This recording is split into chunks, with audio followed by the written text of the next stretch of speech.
listening to KCFB Ferguson, 89.5 The Wave, and this is Fear the Dead Air, with your host, JazzHandss. When civilization ends, it ends fast.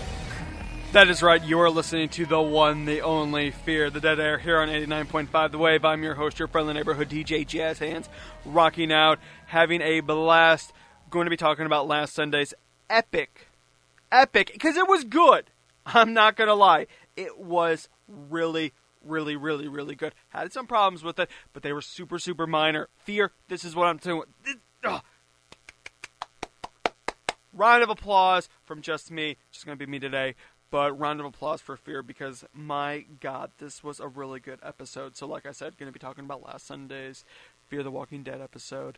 And so spoilers are abound, and, let's dive right into it. My overall thoughts of the episode as a whole, like I said, this was good. This was really good.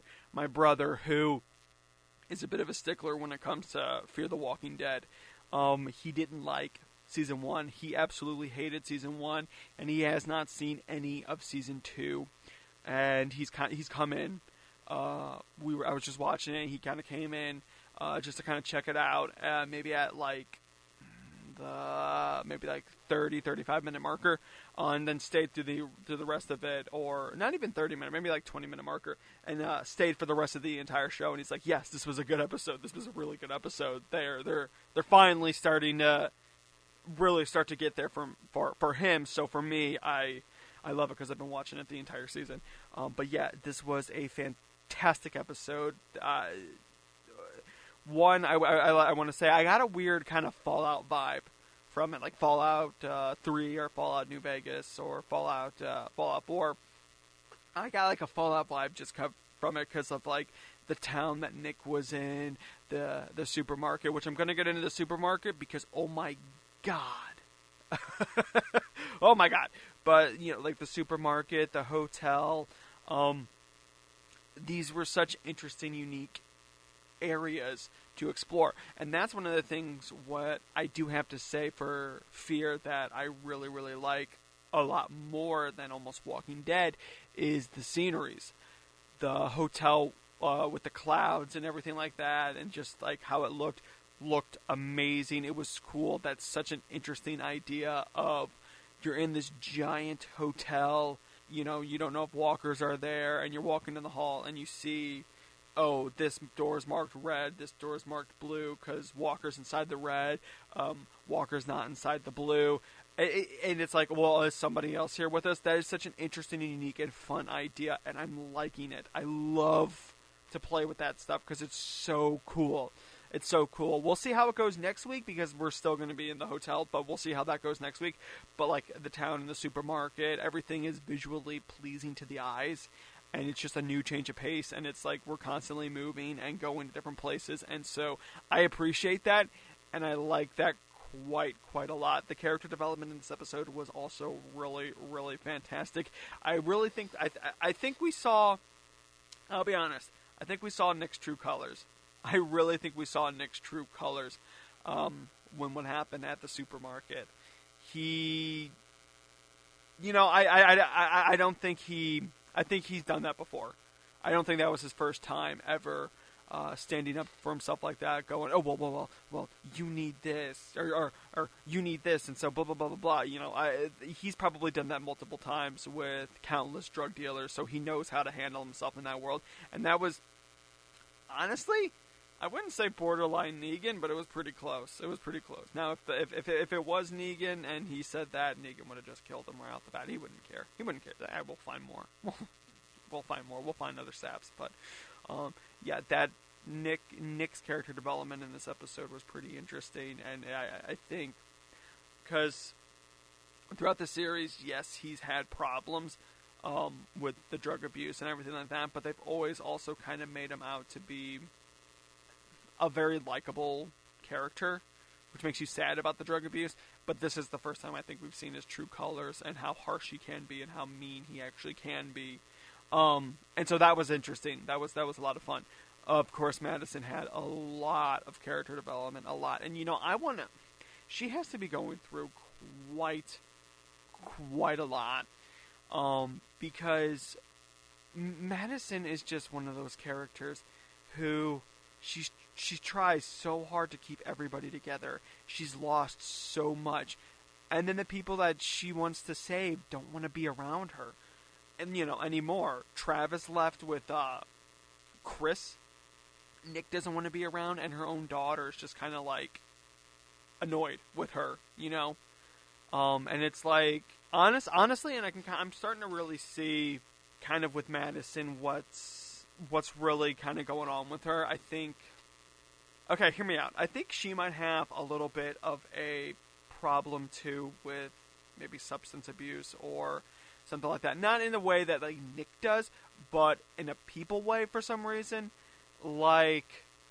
She obsesses, kind of like how Nick does with drugs, but she obsesses about people.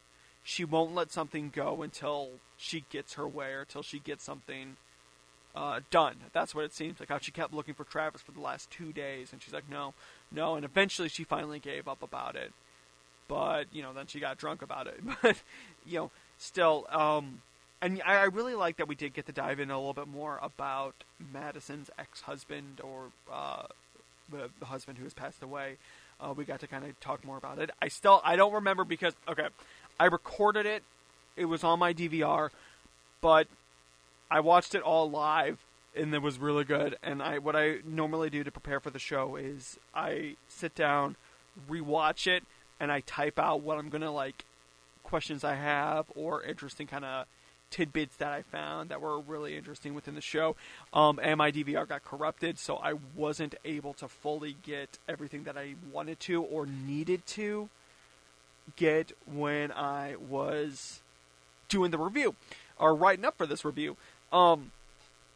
So I'm not too sure what she said about her husband, but it's kind of clear, and you can see these parallels between her and Travis and her husband, where her husband never came back one day.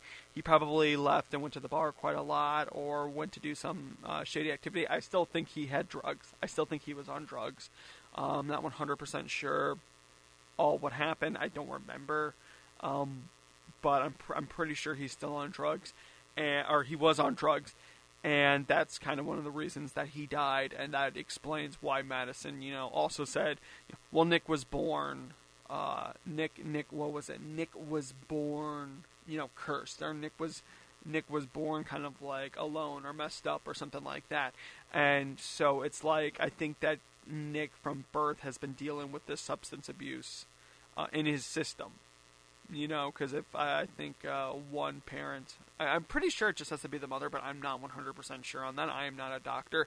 I just play one on TV. Actually, no, I play a scientist on TV, but I'm not a scientist. But I play one on TV, but my character is not a scientist either. So, either way, I'm not really sure how that whole works, but I'm wondering if there is a thing where either she was not tricked, but influenced, because we saw the way she drank.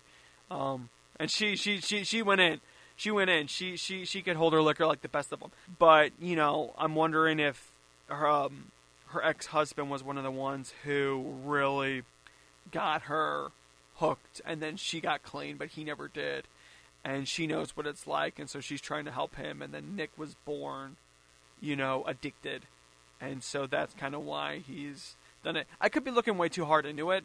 It could just be one of those things where it's ever since birth, he's just been kind of doing his own thing on his own, and lost since birth, and she's not been able to do it, and she's never done drugs. But I'm thinking that there's been substance abuse in her life and substance abuse in Nick's past life, and that kind of drove him down this path.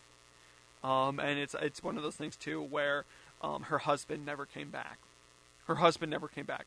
And she said Travis comes back. And I believe in the first season she always said, Travis always comes back, Travis always comes back, Travis always comes back. So it's one of those things where you can see how traumatizing it was for her. And I'm not saying that she didn't love her husband. She clearly did. And I'm wondering if it's that traumatic for her that she's paranoid now that nobody's going to come back. Unfortunately, in this world, you might run into each other again, but, Mexico's a big place. The world's a big place, But Madison's character arc was very, very interesting. I liked that she broke down, finally. She wasn't this trying to be strong. She wasn't doing anything to try to be a leader. She just kind of broke down and got drunk with Strand. And, I don't know. I don't think... Okay, I'm going to say this right now. It looks like there could be a possibility of Strand and her maybe having a thing to some people. Let me say that to some people. For me, I think that they're just really good friends. I think he's saying, oh yeah, I would have flirted with you. I would have flirted the hell out of you. Because that's who I am. I'm Strand, I'm what was it, a seducer of people? And I really think that these two characters are just going to become really, really, really good friends. I don't think there's going to be anything love interest-wise between them. I really think that they're just going to become really good friends. And they kind of understand what one another's going through at the moment, because they're both very strong people. They're both very independent people. But they're also kind of like this independent / codependent kind of thing to them, where their actions will do something for somebody else. Strand wanted to get back to the Abigail's for, his boyfriend or his lover or whatever. Of course, that's not saying that this is the bad thing, but Madison's been doing everything to protect her family, but she'll go above and beyond for Nick, she'll go above and beyond for Travis, and so these are two people who are independent, codependent type of people that now have to kind of let their addiction, let's say, go. They have to let those people go. Strand's boyfriend died. Madison's family's scattered to the wind, and she has one daughter who's pretty much pissed off at her. So it's this kind of, they have to chill. They have to chill, and they have to just wait, and they have to kind of just be and see kind of what happens. And so when they get drunk together, I thought it was a really kind of cool scene. And it's two friends coming together, or two people coming together who understand where the other's coming from. Very beautiful scene. I think they were stupid for playing the piano super loud and throwing the bottles, but when Madison did throw the bottle, or the glass, I should say, I really liked that, because it's like this tension she had's finally coming off. But it was so stupid of them to play the piano and stuff, but it was a really cool looking scene to actually sit there and watch the walkers fall out of the building and fall down. And there's something else I really, for just to kind of like, and I'm going to dive more into it, but Ophelia, I really thought that Alicia was going to walk out and look down, and we're going to see Ophelia's dead body. I'm like, are they going to kill her off like that? Because if so, that would have been interesting. That would have been interesting. I kind of would have liked to have seen that, maybe. But I digress. Back to kind of Madison and Strand. Yeah, it was interesting to see these characters come together. I don't think there's anything love interest wise between them, but I think these are two strong characters that finally got to chill, and I liked it. This episode is going to be up later on Facebook at facebook.com/STLDeadAir. Check it out, and let's see if any of the predictions I've been talking about, come true. We still got a lot more to cover. We got to talk about Alicia and Ophelia, and we also got to talk about Nick and his whole experience in the town, because I got a lot to say about that. So we'll be back here on Dead Air here in a little bit. So stay tuned. Fear the Dead Air is taking a little break. Don't worry, we'll be back. Like the dead rising, we are back. You are listening to Fear the Dead Air, only on 89.5 The Wave. That is right, you are listening to Fear the Dead Air here on 89.5 The Wave. I'm your host, your friendly neighborhood DJ, JazzHandss, and I am talking about last Sunday's pretty good Fear the Walking Dead. Let's dive back in. Let's just dive back in and talk a lot about, not a lot about them, because there wasn't a lot to kind of go about that I, really realized. Ophelia is kind of clearly going through that depression phase. She lost her mom. She lost her dad. I mean, it's been 2 months since the outbreak technically started, and now she's lost everybody. She's lost everything, and though it's getting to that point where she's very gloom on the world. She might be suicidal. She doesn't know. I don't think the audience even knows, or anybody. Definitely her knows what she's going to do, what she's feeling. My only concern is I really, from a show standpoint, of course, I really hope she doesn't turn into Beth season 2. And we have that whole episode where it's like, I want to just kill myself. Like, I know that sounds super harsh, and I probably sound like an ass, but you know what I mean? It's like there's other stuff we can deal with. There's other stuff going on in this world, and it's just like you have to survive. You have to keep doing this, and I can understand if you don't want to go on in this world, anymore. For The Walking Dead, I get that. I get that, but it's like when we've seen Negan, when we've seen bad people, when we've seen people getting tore up by walkers, I'm sorry, I can't. It's just like it's taking the focus out and focusing it on one person having a dilemma, and that's not saying that it's bad. And if they do it right, I can dig it. But I hope it's not Beth's kind of where it's annoying. Beth, if you could tell, I'm not a big fan of Beth, but I thought, because I don't know where she went. I have no idea. I thought when we first saw the body drop, I thought Alicia was going to look over and just see her body laying there, and I was going to be like, oh, that would have been, honestly, this is bad. I kind of wish that happened. It would have been such an interesting death that we haven't gotten before on The Walking Dead. It would have been so subtle. It would have been so quiet. And I kind of would have liked to have seen it. I think it would have been more shocking than if we went through this whole, oh, I'm going to do it, and we see her last moments. I think if all of a sudden the audience comes back in with Alicia, looks over, and we just see her laying there, I think we would have been like, what the hell happened? I think it would have been a little bit more shocking if they did that. But, yeah, Alicia's has this... here's the whole thing kind of with her and Nick and Madison. They have a lot of hope. And they have a lot of moving forward. Madison's starting to break, but Alicia definitely still has hope. And Alicia, actually, in this episode, was the one coming up with the plan. And I don't know, because I think she's trying to make up for what happened in Part A of this season. And last season, no, Part A of the season, yeah. Everything that happened on the boat, everything, the pirates coming to get her, being kidnapped, having to put her family through this ordeal. I think she's honestly, maybe even some of the stuff with Chris, maybe I think she might feel guilty because Chris wanted to kill her and she kind of flipped out. Maybe she might feel a little bit of guilt. Maybe a little. She's definitely trying to prove herself more, and honestly, in this episode, when essentially the adults didn't know what to do, she knew what to do. She's like, hey, there's a hotel, we can go there, we can scavenge stuff, we can get in, we can get out, and it's like, yeah, but it could be crawling, and it's like, yeah, well, it's safer than being out on the streets. She came up with these ideas, and she, she's kind of starting to pull through, and she's becoming less annoying, honestly, and I'm glad that I'm finally saying that. I hated her Part A of the season. I thought she was stupid for getting them entrapped with the pirates. I thought she just... They seem to try to be focusing a lot on her.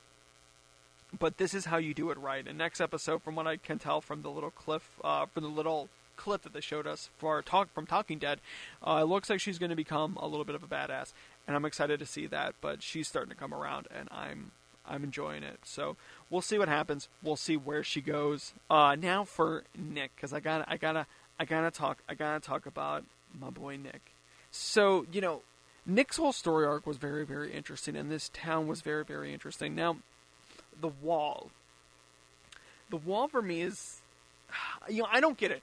I don't really understand what the wall is. It's like this town's protected by a wall of walkers, but why haven't the walkers, when the chanting and everything, why haven't the walkers come to the fences and tried to get in?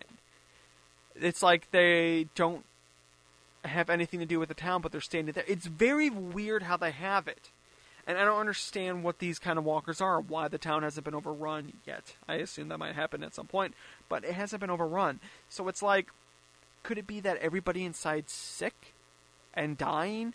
and so because they're sick and dying, they're already kind of drenched with death, so they don't register it? Or could it be that there's so many of them that unless it's a lot of noise and stuff like that, they'll actually come and attack the town because they don't register it? I don't understand how that works, and it's very weird, and I hope they dive into it more, but it's weird how they have the wall.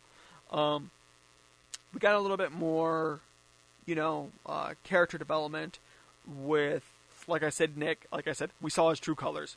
I really believe we saw his true colors when he stood up to those guys at the supermarket. And the supermarket, like I said, there was a lot of cool, interesting elements in this episode that made me love it even more. The supermarket was such a cool idea, and I was wondering why the hell don't they have that in, like, the main series of The Walking Dead?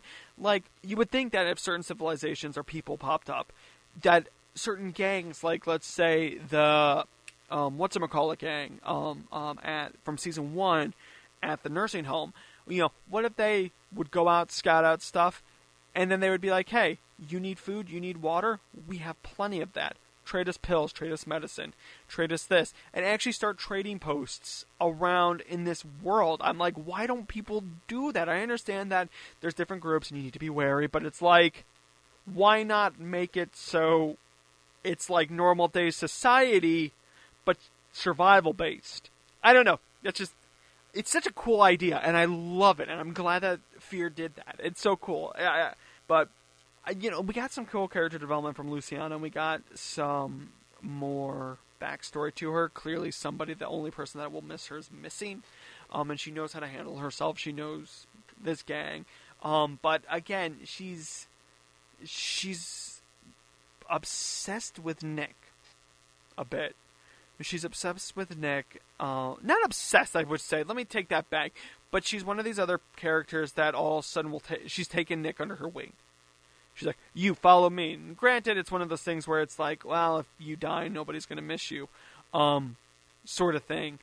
But, she takes Nick, and it's clear she knows what she's doing. We haven't gotten a lot of character development out of her yet, and I'm interested to see more about her. But she's a badass. She's a badass. I like her. I like her. I want to know more about her, but I definitely... She's cool. She's cool. I love her. Now, to Alejandro.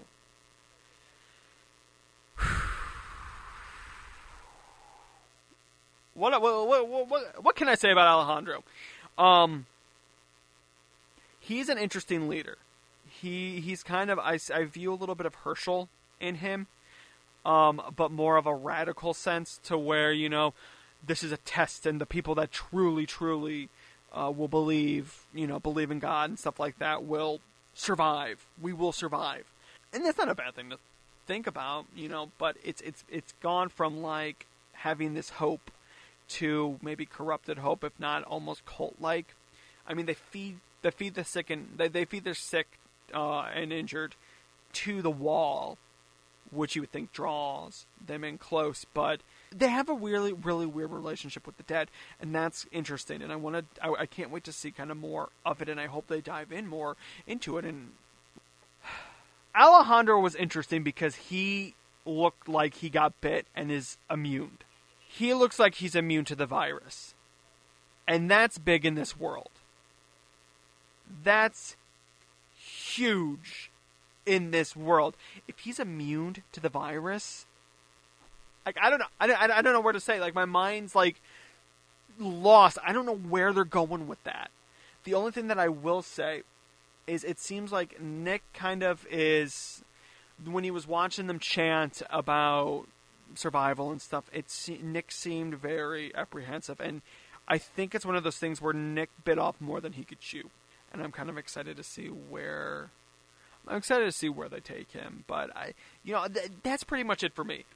This season's getting big. This season's starting to get interesting. Predictions for it? No idea. No idea what's going to happen. And I like that. I don't know where it's going to go. So we'll have to wait and see. But thanks for tuning in. I had a blast. And we'll see you next time here on 89.5 The Waves. Fear the Dead Air.